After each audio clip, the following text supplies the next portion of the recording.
We are about to begin, so please, I invite you to take your seats. Thank you.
Hello to you all. We're back here. And let me remind you that all questions can be sent through Mentimeter.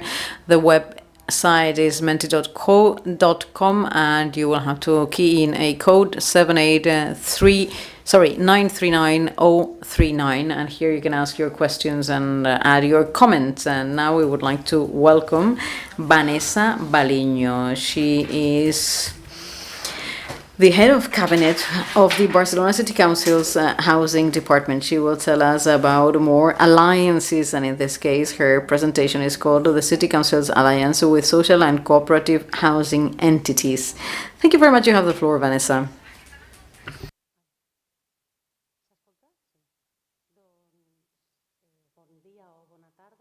Good morning, good afternoon.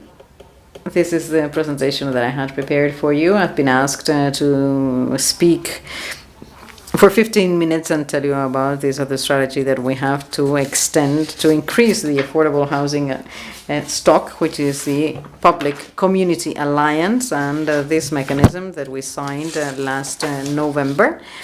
It's an agreement we call ESAL at the City Council, ESAL. It's an agreement with social developers at the city of Barcelona. The purpose of this agreement is to develop 1,000 protected homes, 60% for rent, 40% in cession of use in public land or buildings that will have to be refurbished. So we do not only need to make our public housing stock grow, but we also need to refurbish the existing homes, which is most of what we can access to. So we are thinking about either allocating land or publicly owned homes that can be ceded for use for 99 years. This agreement was signed with a number of entities, representative entities that represent both foundations that work in the field of rental and also cooperatives. In session of use here,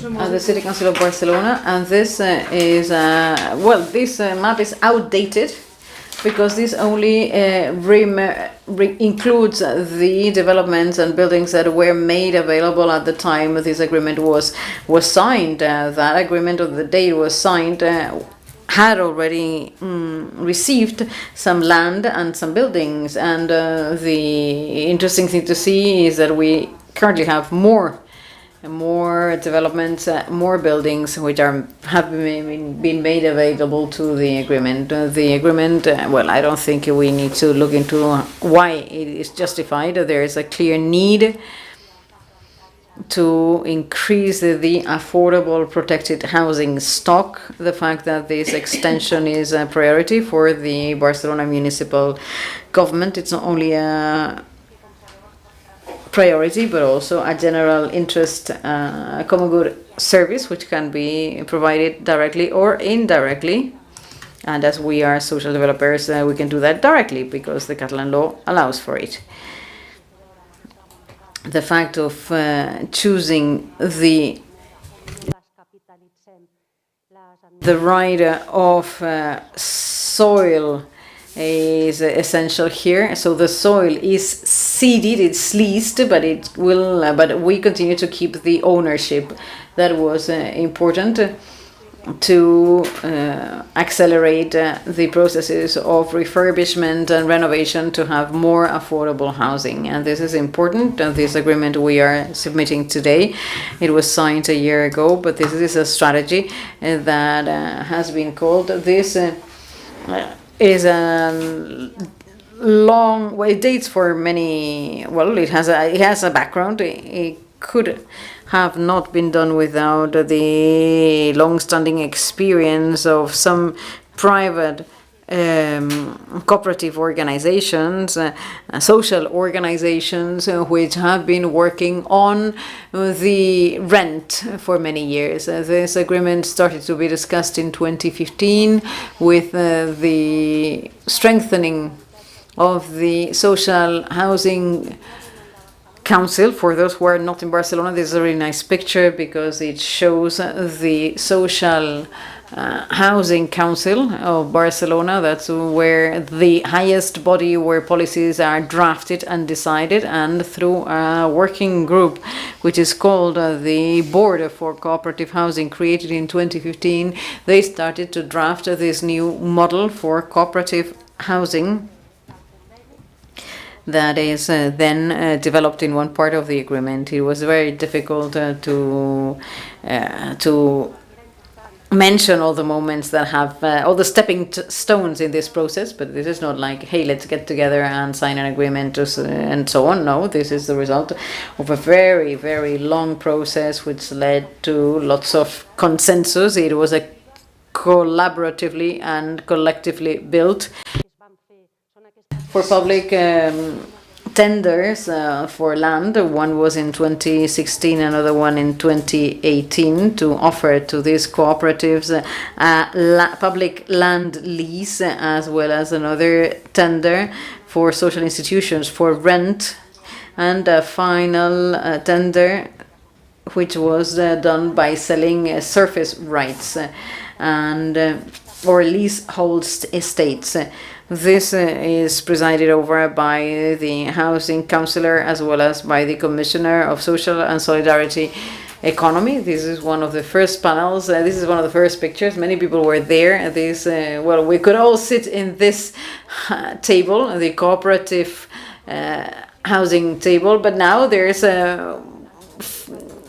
the number of people who are in this organization is 4 times bigger, and now here we try to bring together the world of ethic finances or solidarity finances plus the world of cooperatives that have been doing more traditional kind of building construction, the land lease world, as well as neighbors, associations, all of these groups and stakeholders have created and have crafted this new agreement, the ESAL, this agreement that still has a long way to go. It is really interesting for the future, we believe. When I was preparing my presentation for today, this road between 2015 and 2021 is a period where we have been seeing all the challenges of the ESAL agreement.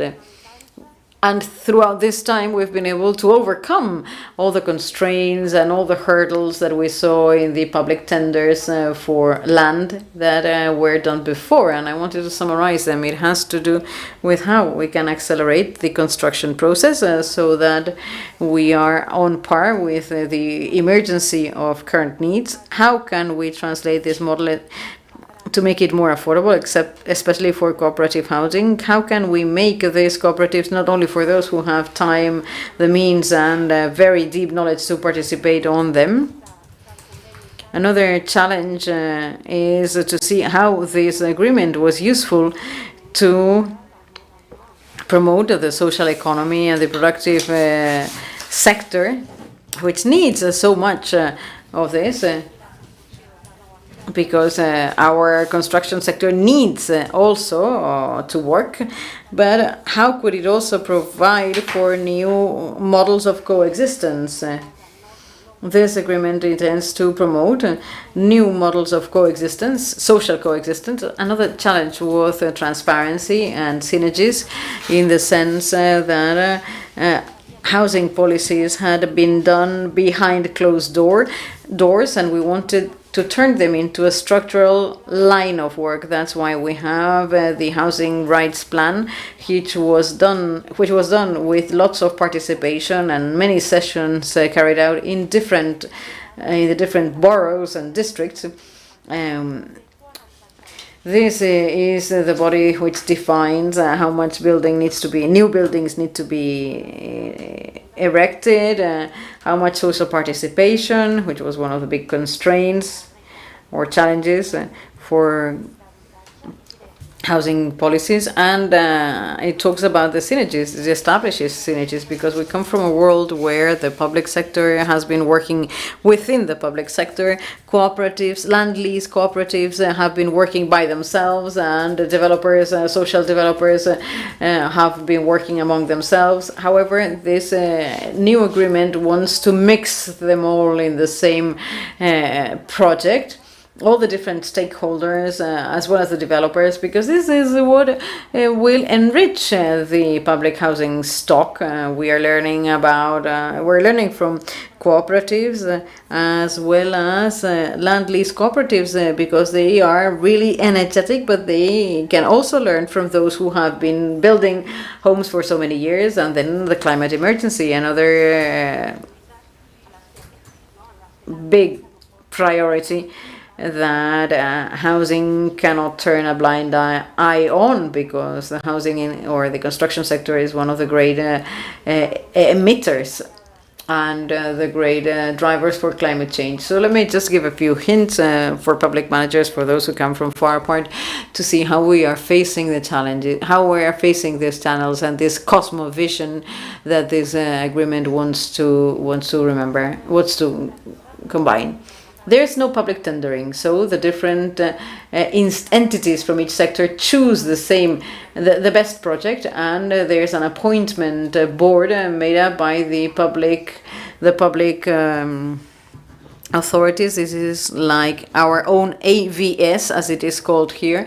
They are part of this appointment board. They confirm the projects, and then there are 6 months to require the building permissions, the building permits, 2 years to carry out the construction work, and then these projects, as we are talking about public resources, we can take risks, and that's why we want to have experienced partners in this.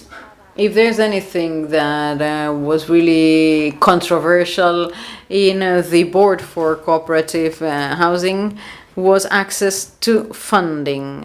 Needless to say, that was one of the hot topics, and now it is the City Council that is facilitating access to credit through public funding, public credits and loans. To facilitate, the City Council provides a guarantee in case of default of over 5 5 terms of payment. All these conditions were the result of many long discussions within the board, which had to decide whether this should be the public guarantee or it was a different thing, if the credit had to be achieved by each one of the stakeholders, or if it had to be provided by the city council. In any case, living to use public transport. We don't want to use cars. Why do you force us to build parking lots? That was another struggle that the cooperatives led, and they won, and now they are not obliged to build a parking lot in the building as it was compulsory in the past. This agreement does not only want to increase affordable housing. 1,000 apartments are anecdotal as compared to all of the buildings built by our institute, by the IMAP. But what we really want is to promote new ways of living, and this agreement will also specify how collaborative and common spaces, common areas and services that these cooperatives need to have can be organized, and they need to decide if they are for their own use, if they will be open to the community of the district as well. Let me say that this agreement for the first time foresees senior co-living. This was a complaint by many senior citizens. They wanted to have a different kind of aging systems. So the agreement establishes that one of the municipal plots of land is going to be devoted to senior homes. Here we have our colleagues from a group called the 70s Home, and there's another plot of land for people with disabilities. Co-housing for people with intellectual disabilities is another way to promote these new ways of living together. Transparency, advertising, synergies, this needs to be a collective process, as we said. If we want this to be independent from the government in power at each point in time, it needs to be scattered. It needs to be defended by users themselves. They need to feel they belong. Each project will have to be submitted to the municipal plenary meetings and therefore will be discussed in plenary at the city council. These projects are well signposted so that anyone walking by one of these developments can understand what we're doing there. And then we have this joint governability between foundations, cooperatives and the city council, so that we can do a proper follow-up of these projects and assess them throughout their lifetimes. And this is what is going to guarantee the proper synergy between all the different sectors, the different stakeholders, the public stakeholders, cooperatives and foundations. And let me conclude by saying that this would have not been possible. Well, if you want to make a nice dish, you need good ingredients, right, for cooking. So first of all, we need, let me say what we needed. What were our ingredients here? The social fabric as well as political will. We couldn't change the housing policies every time there is a new mayor. I think that housing policies express a clear political will, and this is a clear example of that, and to raise the profile of our civil servants, because it is true that we might have urgencies and emergencies, but those who are in charge of these really complex cases are civil servants. They are the ones who sign off the project. Without them, this would have been impossible. So thank you very much to you all for this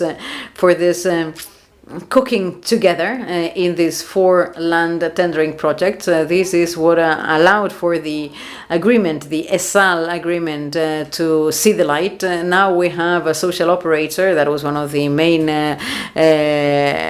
endpoints of this agreement, and this should help us rethink the way we understand housing as an asset, non-speculative asset that will allow us to live differently. I tried to be quick, but to do things well. Thank you.